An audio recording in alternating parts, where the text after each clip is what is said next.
Leviticus 17. Hear the word of the Lord. The slaughtering of animals. And the Lord said to Moses, Say to Aaron and his sons, and to all the people of Israel, This is the thing which the Lord has commanded. If any man of the house of Israel kills an ox or a lamb or a goat in the camp, or kills it outside the camp, and does not bring it to the door of the tent of meeting, to offer it as a gift to the Lord before the tabernacle of the Lord, blood guilt shall be imputed to that man.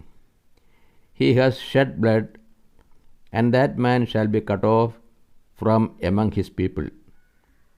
This is to the end that the people of Israel may bring their sacrifices, which they slay in the open field, that they may bring them to the Lord, to the priest at the door of the tent of meeting, and slay them as sacrifices of peace offerings to the Lord.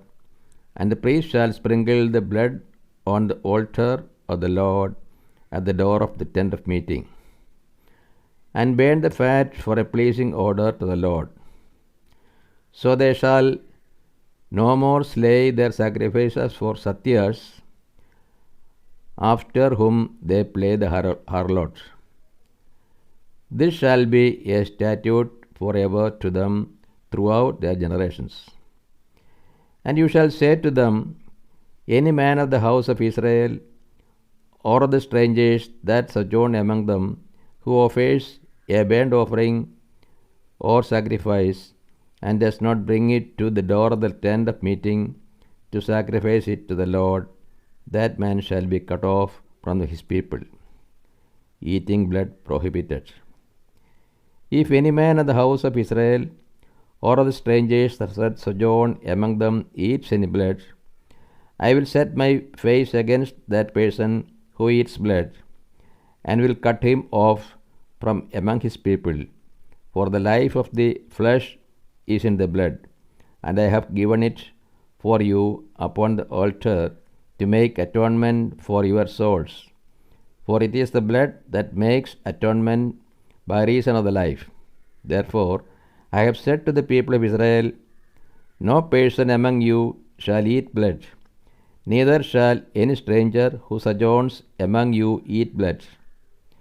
And many also of the people of Israel, or of the strangers that sojourn among them, who takes in hunting any beast or bird that may be eaten, shall pour out its blood and cover it with the dust. For the life of every creature is the blood of it. Therefore I have said to the people of Israel, You shall not eat the blood of any creature, for the life of every creature is its blood. Whoever eats it shall be cut off. And every person that eats what dies of itself, or what is torn by beasts, whether he is a native or a sojourner, shall wash his clothes and bathe himself in water, and be unclean until the evening. Then he shall be clean.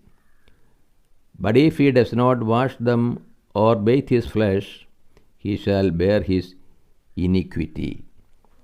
This is the word of the God to us. O Lord, open our hearts, that we put into practice that which you have revealed to us.